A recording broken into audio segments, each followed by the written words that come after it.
Yesus mendekati mereka dan berkata, "Kepadaku telah diberikan segala kuasa di surga dan di bumi.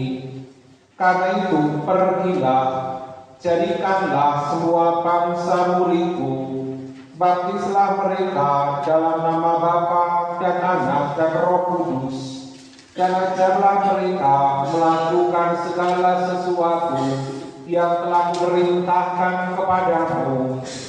Dan ketahuilah, aku menyertai kamu senantiasa sampai akhir zaman." Demikianlah sabda Tuhan. Dan saudara-saudari terkasih, kita mendengarkan sebuah peristiwa yang istimewa. Yesus membawa ke-11 muridnya ke sebuah bukit, dan kemudian ketika para murid melihat dia, ada beberapa yang menyembah, tetapi juga ada beberapa orang yang masih ragu-ragu. Dan baru ketika Yesus mendekati mereka, mereka percaya dan semua menyembahnya. Kalau terjadinya sekarang, nggak langsung menyembah ya, selfie dulu tapi ya, rebutan foto dulu sebelum Yesusnya pergi, nanti takut nggak dapat foto bersama dengan Yesus. Lalu kemudian sebelum dia terangkat ke surga, pesan dan panggilan perutusan yang diberikan kepada murid, "Kepadaku telah diberikan segala kuasa di surga dan di bumi. Karena itu pergilah, jadikanlah semua bangsa muridku, dan baptislah mereka dalam nama Bapa dan Anak dan Roh Kudus, dan ajarlah mereka melakukan segala sesuatu yang telah kuperintahkan kepadamu. Dan yang terakhir, dan ketahuilah, aku menyertai kamu senantiasa sampai akhir zaman." Dan ketika membaca kisah ini, saya teringat pada kisah seorang awam dari Inggris namanya William Carey, yang lahir pada tanggal 17 Agustus tahun 1761. Dari keluarga yang sederhana, rumahnya dekat gereja, ayahnya bekerja sebagai penjaga sekolah dan juga pengurus gereja. Tetapi William Carey sendiri baru dibaptis pada umur 16 tahun. Dalam hidup yang sederhana itu, selain harus membantu pekerjaan orang tuanya, dia juga bekerja sebagai pembuat sepatu. Dan di sela-sela pekerjaannya, dia selalu belajar bahasa-bahasa asing, entah itu bahasa Yunani, bahasa Latin, dan juga bahasa-bahasa daerah yang lain. Umur 16 tahun dia baru dibaptis, tetapi umur 18 tahun sudah mulai menjadi pengkhotbah. Umur SMA atau baru lulus SMA sudah menjadi pengkhotbah. Dan salah satu khotbahnya yang paling terkenal adalah, "Berharaplah yang paling besar dari Tuhan dan lakukanlah yang besar bagi Tuhan." Berharaplah yang besar dari Tuhan dan lakukanlah hal-hal yang besar bagi Tuhan. Dan pada umur 22 tahun menjadi titik balik bagi kehidupannya. Dia memutuskan akan pergi ke India. Ini 300 tahun yang lalu. Belum ada pesawat, semua harus masih naik kapal, dan kalau naik kapal nggak jelas masih akan sampai ke tempat tujuan atau karam di tengah lautan. Di sana dia mau mewartakan Injil Tuhan, sebab dia tersentak oleh pesan yang disampaikan dalam bacaan yang kita dengarkan ini.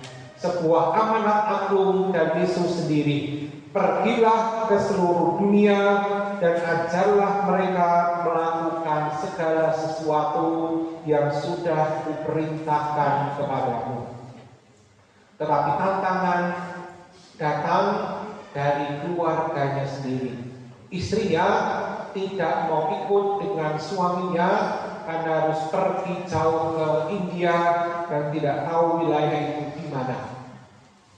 Baru setelah adiknya juga mau ikut ke India, mereka bersama-sama berlayar ke India.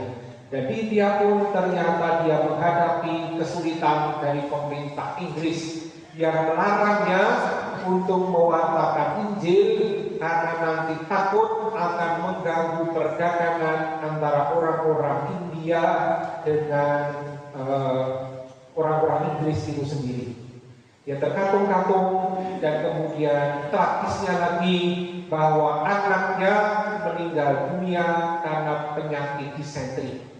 Dan karena kematian anaknya ini, istrinya yang bernama Dorothy mengalami tekanan mental hebat dan beberapa tahun dia mengalami gangguan jiwa. Dan William Carey di samping harus bekerja untuk menghidupi keluarganya, merawat ketiga anaknya yang lain, tetapi juga kemudian merawat istrinya. Dan di sela-sela semua kesibukan itu, dia masih bisa menerjemahkan kitab suci ke dalam bahasa India, dalam bahasa setempat, supaya orang-orang bisa membaca kitab suci. Kita juga punya terjemahan, ada yang bahasa Indonesia, ada yang bahasa Jawa, tapi karena saking sucinya sampai nggak pernah kita pegang ya, takut nanti jadi kualat. Ini untuk pertama kalinya orang bisa membaca kitab suci dalam bahasa mereka sendiri.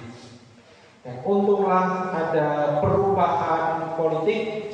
Sekarang pemerintah Inggris tidak lagi terlalu menekan, digantikan pemerintah Denmark, dan dia bisa mewartakan Injil kepada orang-orang di India. Karya kerasulannya semakin maju, semakin berkembang, dan dia menikah lagi dengan seorang perempuan Denmark yang membantunya untuk banyak karya pelayanan ini.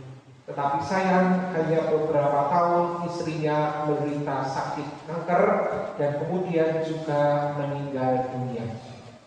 Tetapi di samping mewartakan Injil untuk orang-orang India, dia juga mendirikan banyak sekolah-sekolah supaya orang-orang setempat bisa mengenyam pendidikan bahkan tanpa dibedakan kasta dan derajatnya. Mungkin mirip seperti strategi para misionaris kita zaman dulu yang juga membuat sekolah-sekolah di banyak tempat. Ada Kanisius, ada Pangudi Luhur, ada Marsudiri, supaya banyak orang pribumi juga bisa pandai dan tidak dibodohi oleh penjajah. Dan dia juga kemudian membuat universitas pertama di Asia, sehingga bukan hanya orang India, tetapi orang-orang dari negara-negara sekitar seperti Sri Lanka dan Bangladesh juga bisa datang ke sana dan belajar yang sebelumnya hanya dinikmati oleh orang kulit putih saja. Selain itu, salah satu sumbangan terbesar yang dilakukan oleh William Carey adalah berusaha berjuang untuk menghapuskan kebudayaan sapi. Bagi orang India, kebudayaan sapi adalah kalau ada seorang suami meninggal dunia, maka istrinya wajib menceburkan diri ke dalam api yang dipakai untuk membakar si suami itu. Itu adalah budaya sapi. Jadi kalau suaminya meninggal dan akan dikremasi, dibakar dengan kayu yang bernyala-nyala itu, si istri harus ikut serta menceburkan diri ke dalam api itu. Kalau istrinya yang meninggal, suaminya kawin lagi ya. Dan itu yang diusahakan untuk dihapuskan.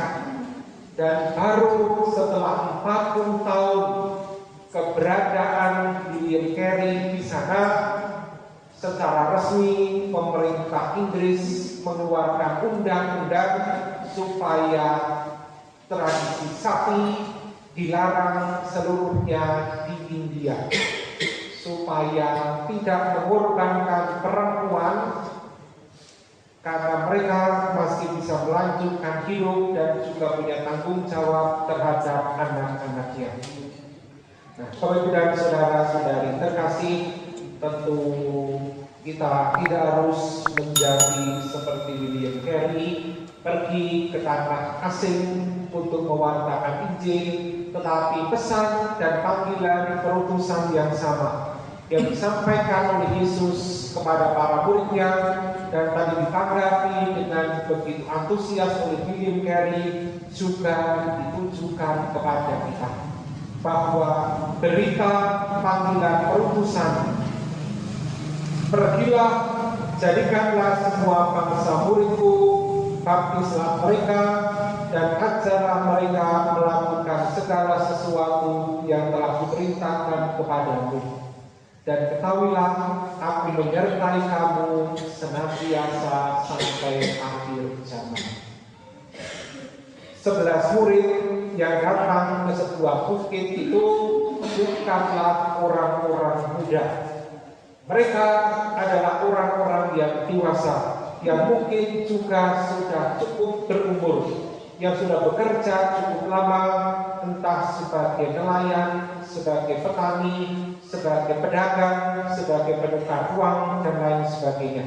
Tetapi tidak menghalangi mereka untuk mengemban tugas supaya mengajarkan apa yang kita ketahui sebagai sesuatu yang baik.